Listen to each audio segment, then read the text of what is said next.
Hello and welcome to AXSChat.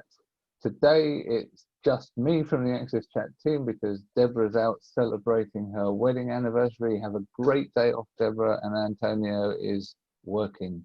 Heaven forbid us stopping people from working. So today's guest is someone that I've known for a very long time. It's Andy Black, and Andy is a business engagement and accessibility specialist at the Department for Education. He's here in his personal capacity, but I've known Andy as a person passionate about technology and education and the power for tech to do good things for well over a decade, before I was working in my current job. So welcome, Andy. It's great to have you with us. Yeah, hi Neil. I think it's probably longer than 10 years if I really add it up. I think it's probably nearer 15. I think it is probably, if I'm really honest about it. Yeah, great. Thanks for having me on, really. Yeah. I better tell a little bit about myself, I suppose, hadn't I? Yeah, usual stuff. I'm first thing to say is I'm a dyslexic dyspraxic. Only recently diagnosed, but it's been written large throughout my whole of my working life. So I'm 58 now, was diagnosed at 54. Mainly out of interest, but I've got a lifelong interest in lots of different stuff. So obviously technology, learning and inclusion, really. My background is teaching, and I've gone from teaching in further education colleges, working with quite specialist people going on a specialist training around nature conservation and that kind of stuff, but also with students with specific learning difficulties and that kind of stuff. And I think I've just been on a bit of a journey with tech, and for me tech personally is a bit of life support. You know, I spent 30 years hiding my dyslexia by using spell check and grammar checker with obvious amusing results. We all know that spell checker in the early days was quite an amusing thing, but I've got an interest in quite a lot of stuff. And my big thing is I'm just passionate about that use of technology and maybe letting people use technology in ways that it wasn't designed to do, but use it in creative ways. So a long time ago now, it must be the mid 2005, 2006, I did some work with BSL, British Sign Language, on iPod Touches, when iPod Touches were the new thing. I am that old. And that kind of stuff. I've also got a bit of an interest also in things. My late mother had slow onset motor neurone disease, so I'm really interested, and sadly passed away after a 10-year episode of motor neurone disease, which is a long time for motor neurone disease, or for your American listeners, ALS. And I'm passionately interested in communication tools. So around how that technology can help people communicate and engage with people. And I think it's just an interesting area. And I think we just live in exceptional times, really. Don't ask me. Sorry, carry on. No. So I'm equally interested in communication tools, and actually, just to flag up, in a few weeks' time, we've actually got someone coming on that will be talking about communication tools and care robots and all of this kind of stuff. So watch this space on that one.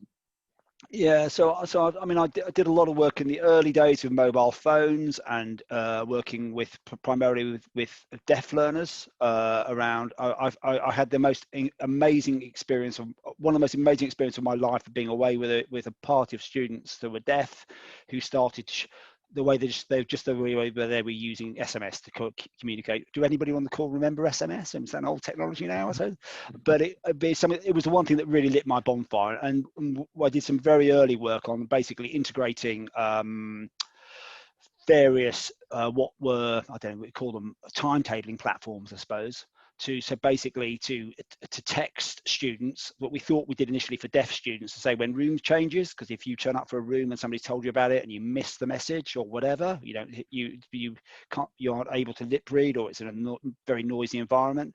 I then discovered within about 40 minutes of introducing it, there were loads of students signing up to the same service, because they basically were using it as a way of being digitally organized rather than digitally chaotic, which I think is quite an interesting one, really. So SMS is still a powerful tool even today, and it's amazing. I think back sort of 10, 12 years ago when I was working for Ian System, we were dealing a lot with students. We would really struggle to get hold of them, and we'd be leaving answer phone messages and failing to get hold of people, and this would delay the deliveries and delay repairs and take up loads of people's time. And then we implemented an automated SMS tracking system which told people when their computer would be picked up, when it was being repaired, what the status was, when to expect it back. And it reduced the amount of effort tremendously, because what we found out was that most of the students actually had, even though they weren't deaf, they all used SMS because they had that bundled into their packages, and they were using pay-as-you-go mobile phones. This is before, data packages, so much. And they were being charged an extortionate amount to pick up voicemails, so they would never listen to them. So all of the messages that we were leaving behind saying, your computer's ready, can we send you your computer, it's all fine, never got listened to. As soon as we started implementing SMS, they were calling into us. So technology works in ways that you don't expect quite often. Yeah. So Joe, it's quite interesting. Obviously, in this time of COVID, it being a terrible time for people, we've done a lot of work. I work currently in an organisation that runs a Microsoft Teams environment, and we've gone we in the first few weeks of lockdown, we were running Skype for Business, and were just trialing Teams video and Teams voice calling, and we went over, and one of the things we've been using is auto captioning, which is that thing again, you think that's technology that only certain people will use for captions, and then we've discovered that when loads of people, not just those that that there's a very hidden community in lots of organizations, the people that lip read sometimes without realizing it, so they need to lip read they've got some degree of hearing loss. But we also discovered loads of people that were maybe homeschooling children were trying to do calls while effectively devices were on silent, were watching the thing. And I think that's a really interesting area, that develop of captioning. And we've been, that's using cognitive sort of voice services and the AI stuff, which AI is always viewed as big, bad and scary, which some aspects really are big, bad and scary. But there's some stuff around there that I think is going to be a real enabler. I think something we really want to, as a community, we want to hold people's feet to the fire is such in a nice way, so it doesn't discriminate, but in a way that can be a really positive tool, really. So some technologies there that I think that are going to change the lives of lots of people, but also people that require inclusion or accessible needs to a degree that I think can be viewed as quite positive. I think if we just make sure we get it right, it's quite interesting. Yeah. So I think that the captioning stuff is really interesting. A few years ago, automatic captions weren't of great quality.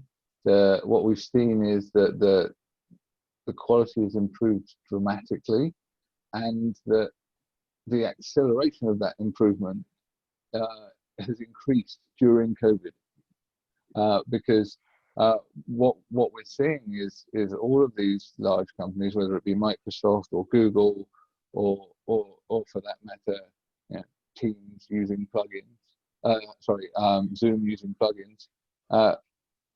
There's a mass of people using these services now, and they're getting much better data, and they're able to analyze it and build better voice models. So it is rapidly improving, and I totally empathize with the people that are having to use captions because they've got Baby Shark going on in the background. Yeah, exactly. No one should suffer that. I think what's interesting is that you're saying that idea is that huge amount of data that's flying in, of data modeling, and that's quite an interesting one to look at about how that's going to pan out and how that's going to work. And I think we've noticed it dramatically, how much captions have improved with time. We've also noticed how there's some quite intelligent models coming around acronyms and abbreviations, because everybody loves them. If you work in government or you work in an organisation, they love abbreviations.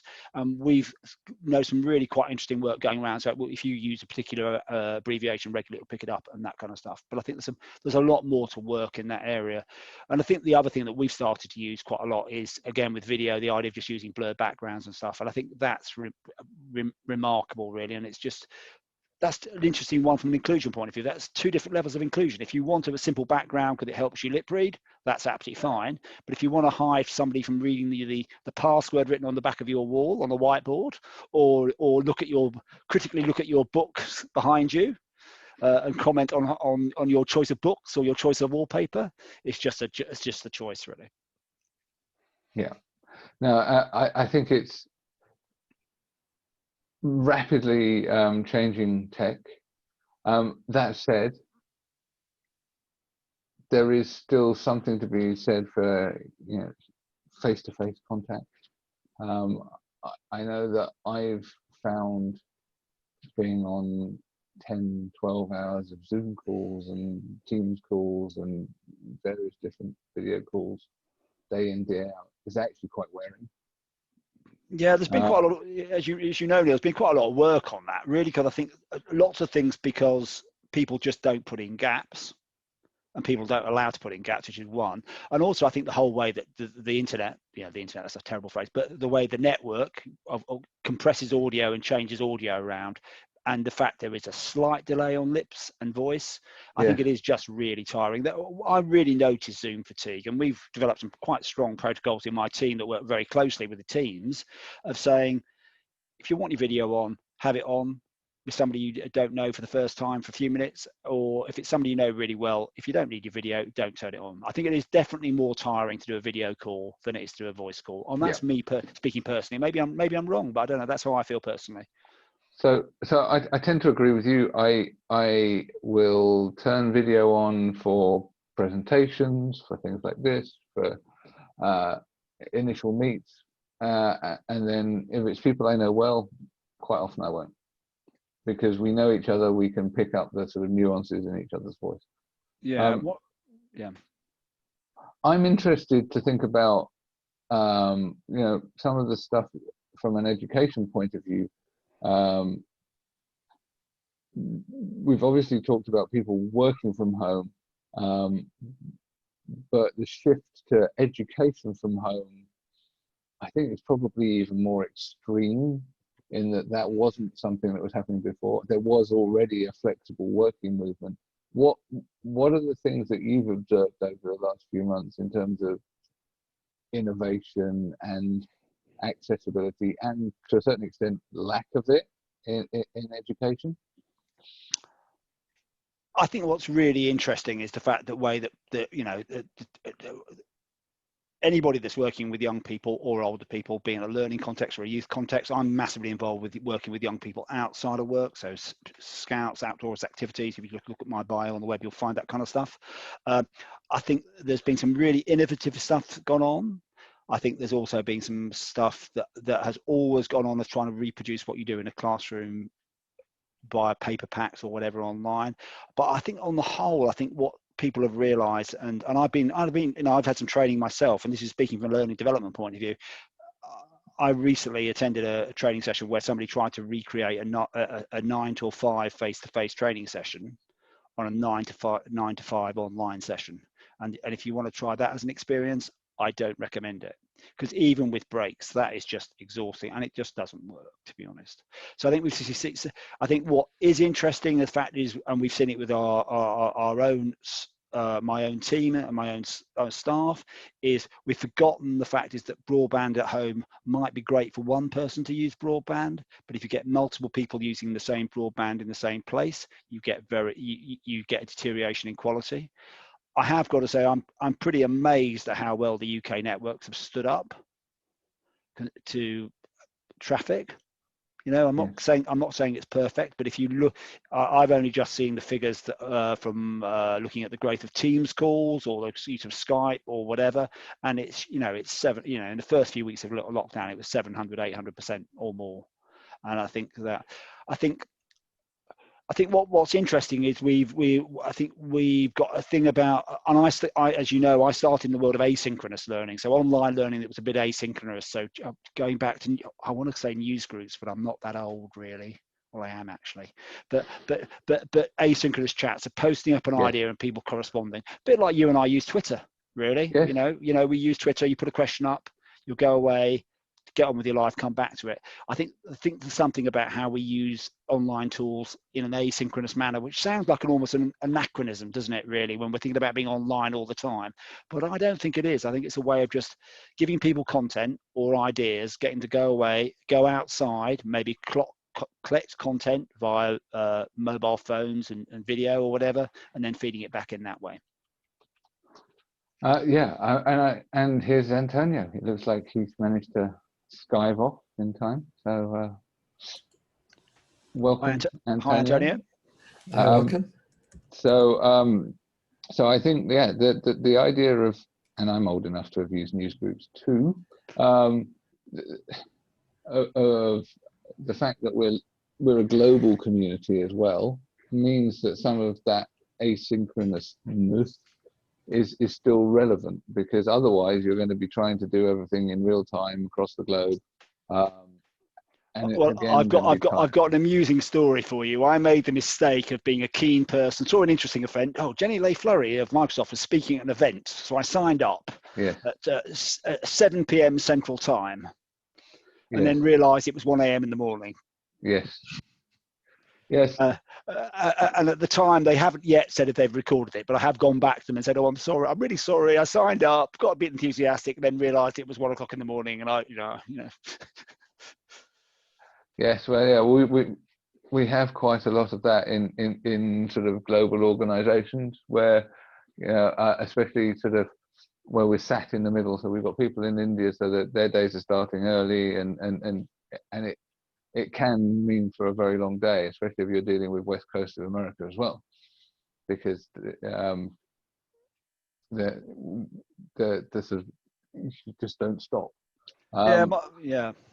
But yeah, these kind of things are, having the ability to record this stuff, is great. But how much do you think the proliferation of all of these recordings has just added to people's anxiety and FOMO? Because everybody's gone, I've got a blog now, I'm going to do a podcast, and yeah, it's interesting. I stopped blogging about it must be about 10 years ago, when I changed roles in a job, and I just stopped doing it. But it's quite interesting, because it's a bit like, I'm going to go back to the time when the times I first met you, when Twitter was a new thing. Yes. And I used to introduce loads of people to Twitter, and I pick up technologies really easy. It's just the nature of the person I am, being a little bit quirky, a little bit odd, off the ball, maverick, you want to call it.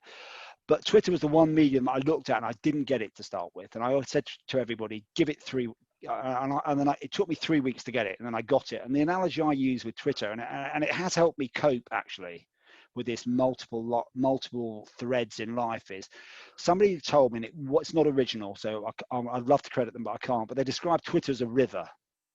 You go swimming, you go for a swim in the river, come out, get dressed, get changed or whatever, and then get on with your normal life, and then go back into it.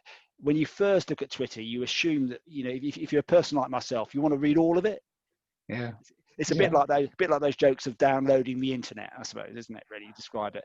And I think that's the thing that I don't have a massive fear of missing out, and I see it with other people, and I see it with people quite close to me who. And the effects of young people who pick up that FOMO fear, and older people, is quite interesting, really. I think it's just and the proliferation of tools and sources and recordings doesn't help, I don't think. No. So I made the mistake when I first got Twitter of finding a plugin for Twitter for Outlook. And I sort of opened up my inbox the next morning, and there were 4,000 unread messages, and after about 2 weeks of this, I completely burned myself out and uninstalled the thing. So like you, I learned the hard way that you have to dip into this stuff. No, that remembers me something that one of my old boss did in the eras before social media, where he was arriving to work. He saw a car in the car park with the lights on. Oh, and he arrived to work and decided to email to everyone within the list. Oh, there's a car in the park with the lights on. So it was overwhelmed for 3 months, getting reply emails. That's not mine. That's not mine. So sometimes we can be responsible ourselves for the overloads that are coming to us. Yeah. So I mean, we're seeing all of these we've talked about captioning, and captioning is powered by speech recognition and natural language processing, which is one of the technologies that I've used for a very long time. You said that you had a late diagnosis of dyslexia. What are the and that you covered it up through your use of technology, and you talked about spell checkers and stuff like that. What are the technologies that you're now adopting that you find to be useful? That's a really interesting one, really. Okay, I'm a big user of Google in my private life, Gmail in my private life, and in work I'm a massive Microsoft person. So a big Microsoft user. So one of the things I'm in discussion with Microsoft. I use Accessibility Checker all the time. So I run it for me and I run it for them. I also do a lot of read aloud stuff, loads of read aloud stuff, and it's quite interesting because we, like a lot of people, have used some products that are around, some third-party products, but now I just tend to use things like read aloud in Edge or the voiceover stuff within on a Mac, and I think that's something that during the times of COVID, the tales of COVID, I think there's some technologies there that I use that other people have started to use because they've just got so much information, the ability to hear information read back to you. I think is one that I quite often use. My major tool for overcoming it is the fact I try and speak to people rather than written stuff, and I also am very lucky. I have a fantastic set of co-workers who I occasionally will do that very old school thing of emailing somebody and saying, before I send this, does this make sense? Because I still don't think we're there yet with some of the tools around, and I don't think I think it's going to be interesting how that goes. Really, I think it's going to be really interesting to see how that goes. It is interesting, that idea of we've had some quite interesting debates about and I'm sure it's the same in the inclusion community about AI and privacy and data and everything like that. And if you talk to my 20-year-old who's just about to start an MSc in machine learning in STEM, he said, well, I assume I don't have any privacy, which is a pretty damning thing to say. But he's willing to give up some of his privacy for his digital convenience, I think. And then that's quite interesting, I think. So, and in terms of media consumption, books and text, are you using any particular tools in order to follow up in terms of trends? What is your favorite way of consuming this type of information? Right. Okay. I have a very bad Twitter habit, as I describe it. So I use some of the search tools in Twitter pretty extensively and that kind of stuff. I also, during lockdown, much more so than I did before, I've actually started using LinkedIn, which is something I never really I would say I was present on LinkedIn, but I wasn't a resident. There's a great phrase by an academic called Dave White from who is now at Oxford University, I believe, and he used to describe people as the digital. I get really upset when people describe me as a digital native, because I'm not a digital native, and I don't believe, I don't want to upset people, but I don't believe in the term. My phrase is, I think I'm digitally resident in some things. So that, and I'll just explain what that means. There are things where I'm really comfortable. So resident is when you visit somewhere and you're really comfortable. If you're and I'm not just a visitor. I just don't pop in and out. So Twitter, I am definitely resident in. YouTube, I'm a visitor, I suppose. And LinkedIn, I think I've just bought a holiday home in LinkedIn, actually. I'm a bit resident and maybe popping in occasionally. Yeah. I'd actually I use the concept of being naturalized. Oh, I like that. I'll steal that. I will steal that if I'm in. So I'm definitely not a digital native, but I have become naturalized, and in certain aspects of digital. So like you, yeah, very much a citizen of Twitterville, and have that holiday home in LinkedIn. But I think they're different communities, and very much. I mean, one of the reasons I really liked Twitter and why it maybe appeals to dyslexic people is the brevity of it. so it's short, digestible chunks. So for me, with ADHD and dyslexia, I can just about hold my attention to read the tweet, whereas with reading through the entirety of a blog, unless I'm listening to it and using the tools, is much more difficult, because I'll sort of wander off. Yeah, I mean, I have some fantastic friends who have just got a variety of access needs. I've got several, people with some things like dyslexia and dyspraxia, like myself, some people that are either visually impaired, visually blind, or deaf, or whatever. And I just think it's just a really interesting community because of its very nature being primarily text-based. And we've all seen the fuss now a few weeks ago about Twitter's lack of accessibility around video and some of that kind of stuff, and how they've just recently appointing an accessibility officer. I think it was really interesting, that community. If you put a shout out to a certain, and you tag it in a certain way, so Antonio, it's a really interesting way of mining a community really, really quickly. And I have a very good friend of mine, a guy called Drew Buddy, who's called Digital Maverick on Twitter, if you want to find him. But he describes it as his Google. He will quite often, if he wants something solving, he will actually just put it out on Twitter rather than Google it himself, which sounds very lazy, but I think you just get to hear a different range of voices. And that's quite an interesting one that Neil was talking about, is there are some tools that I just don't, some tools that I just don't use and don't know about, I occasionally look at Instagram. I've never used Snapchat in my life. It's just, I think you just pick up the tool that you want to use. And I think that interaction between tools is quite interesting, and how interoperable the tools are is quite interesting. No, and what I often use the Twitter as a search engine, because it gives a more level of neutrality. It's less filtered than Google is.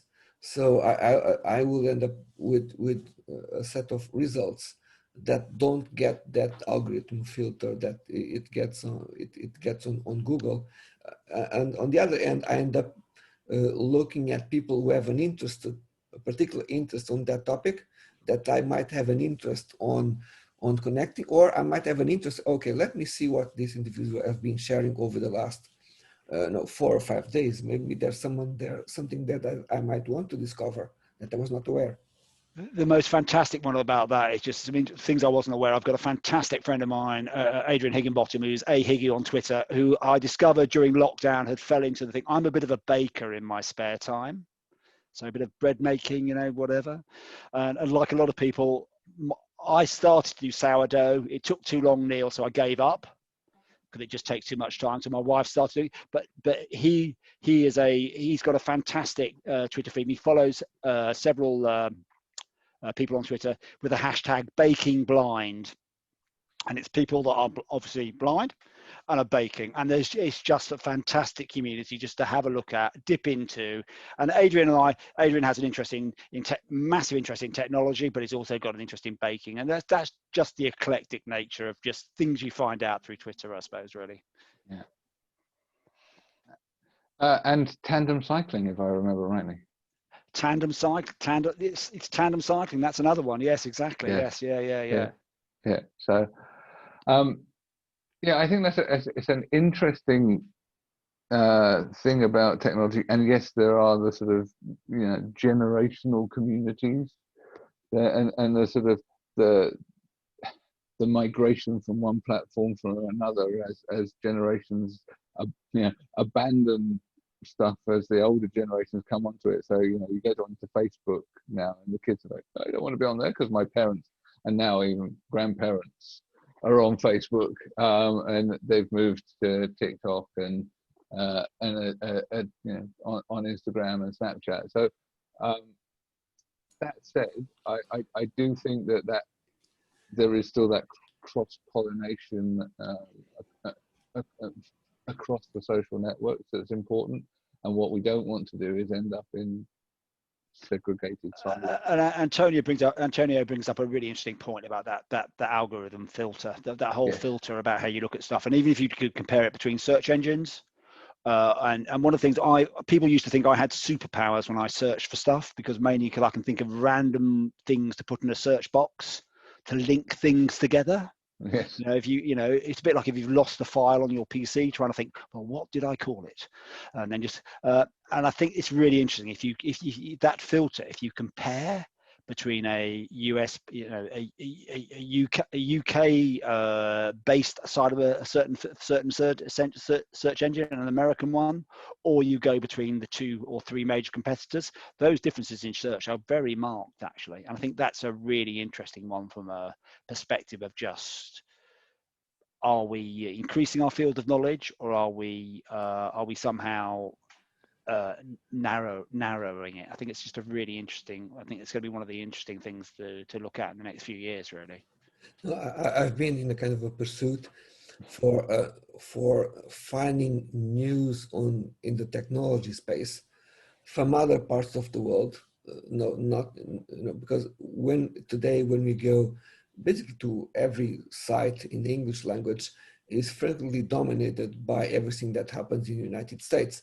There are a few topics from the UK and sometimes from Ireland, but it is very difficult to tap into information that comes from other parts of the world. And I've been in the last couple of weeks trying to find tools, ways to tap into that type of information, because it's very difficult to find, and sometimes more relevant, more innovative, and more interesting than all the information that we get from Wired and from the traditional media outlets that cover technology in the United States. I think there's some, again, I've got a bit of an interest in, I studied for 6 months in India after I finished my first degree in the mid 1980s. So, massively pre what we'd call the internet and email now. And I think what's interesting, if you look at, and it goes back to our SMS conversation earlier, I think the way that SMS has been using in connection, I want to say communities at the edge of connectivity. So ones that are, and it's a bit like the parts of the States were a few years ago when you had great internet connectivity in the cities, but as soon as you moved out into rural areas, that changed. And that how people interact with information, and it is almost like an asynchronous way that you're in connection sometimes and you're out of connection sometimes. A bit like using a mobile phone in parts of the UK or parts of London even.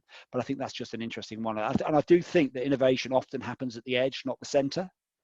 And I lived in New Zealand in the 1990s for a couple of years, and I realised how European centric our news is, and I think you're quite right. It is, and the internet is just a massive North European and North American filter, it appears at times. And if you don't, everybody on this call will realise that's just a minute part of the world population. Yeah, I think also one of the interesting things is the way that you set up your tools can really affect, if you use them by default in their default settings, they're going to feed you stuff that's filtered through the algorithm, for whether that be Facebook or Twitter. You can turn off the Twitter one, and one of the things that I really loved about Twitter was the fact that it was unfiltered. Yeah. The only filter was the human being that had chosen the people to follow, right? And so you can set up all of these lists and so on, and if you're in TweetDeck, you can still have all of these different topical lists, and end up with this sort of stream of consciousness of stuff which is completely unfiltered. And I think that's really good in terms of combating bias and starting to see stuff that hasn't been sort of pre-chosen from you because of your geolocation and your previous search history, or something that people want to sell you. And I think I think going back to the inclusion, I think that's really important with the inclusion and accessibility stuff, because it's really interesting about, if you look at the models of social models of disability, etc. And I think it's just really interesting sometimes just to have a look at somewhere where things are just viewed through a different, I think the phrase I use is a different lens, really. And I think sometimes you need to be, I watched a very, quite an old, I think it was Danish TV advert looking at basically looking at inclusion. I'll put it in the chat on Tuesday. I'll for the Twitter. I will find it for the Twitter chat. But it basically was, oh, that's interesting, and I wouldn't, and I got forwarded that by somebody who just said, you're going to find this interesting, and I just would never have come into my field. And it was just an interesting way of just looking at things in a slightly different way, really. I think technology is coming next is an interesting one. I've got no, everybody asks me what's coming next. I think where the tools were really, there's some interesting stuff happening, but I think the real thing is around the whole use of data and how we have control of our own data, maybe, but also how we can filter data and how we can look for, or how we can use it and how we can curate it. I'm really slightly disheartened in some ways by my memory isn't as great as it used to be, if I'm really honest. And the fact is how you tag and how you curate stuff within Twitter. Think, where did I see that? Did I see that on Twitter? Did I see that X, Y, and Z? And I think that's really interesting, how we try not to lose some key facts. Because in the old days, I'd just, I don't know, I'd have bookmarked RSS feeds or something along those lines. And I just don't do that anymore. And that's quite sad, I think, really. And I think I could do some tools that allow me to curate or augment my memory. And I think that's quite an interesting area of development. And that might feed, you were talking earlier about one of your future people were talking about care robots and stuff like that. And I think that whole idea of how you have a digital assistant. And I'm on my bio, I'm on record of saying, I always describe the mobile phone as that, it's like, the device to rule them all. It's not, but it is absolutely, it is like the communicator on the Star Trek Enterprise. I use it as a life support system. That's my main tool for cheating with dyslexia, my mobile phone. I use a diary extensively. I use voice to text extensively, and it just allows me to become digitally organized. I was really shocked a few years ago, and I was talking to a lady called Gráinne O'Connell, who's an academic, and she was talking about kids being digitally chaotic rather than digitally organized. And I thought that was an interesting phrase, and I wasn't sure she was right, but she was saying that you are more likely, if you had a child or a young person, to have an account, and if you lost the account password, you are more likely to make a new account than you were to bother to reset the password. And I just thought, whoa, that was it. And I thought, nah, that's not true. I think sometimes, maybe it is true. I don't know. I've fallen foul of that, in fact. So I've done that on at least one account where after the fact we've tried to merge the accounts, and it's had interesting effects. So I can apply settings in my sole remaining account because the other one has been supposedly deleted. So I've turned off email alerts and everything like that. You check it, and as they're all turned off, I still get emails. I still get all of the things. It's living somewhere. It's living somewhere on a server still, because they've merged the two accounts and they haven't sort of deleted it properly. Because they're not trying to deliberately spam me, because my wife has an account with the same company and the settings work for her. It's because I've created an account, forgotten about it, abandoned it, created a new one, and tried to merge it after the fact. And I think from a collective memory, that tools and that curation and that thing you were just all talking about is really an interesting one, because they often say that we are the generation that's going to take the most photographs and potentially leave the least the most photographs in history, and make the least and leave the least evidence around, depending on how we archive our photographs, how we backup devices, whether we throw mobile phones away, drop them down the toilet or whatever, or into the bucket of water and washing the car, or that kind of stuff. And I think that's quite an interesting one. How there's going to be a whole area around digital forensics and all of those things. I think also help with again, feeding back into the AI with accessibility stuff. I mean, I think there's some whole things about AI being used as a predictive tool for conditions that are maybe when you're spotting things that you maybe would miss yourself, and that's a whole area of medical care, which I think is going to be really interesting. 100%. So that sort of prediction and memory stuff is kind of exciting to me. A little bit scary also, depending on where it goes, who owns that data. But we definitely need it, because the volume of information is so great that it's unmanageable without some kind of help. We've reached the end of our time. Thank you very much. Cool. It's been a real pleasure, as always, talking with you, Andy. Thank you very much. To thank our supporters, My Clear Text, Barclays Access, and Microlink for continuing to help us keep the lights on, stay captioned, and stay on it. So thank you again, and we'll see you on Twitter on Tuesday. Okay, thank you very much.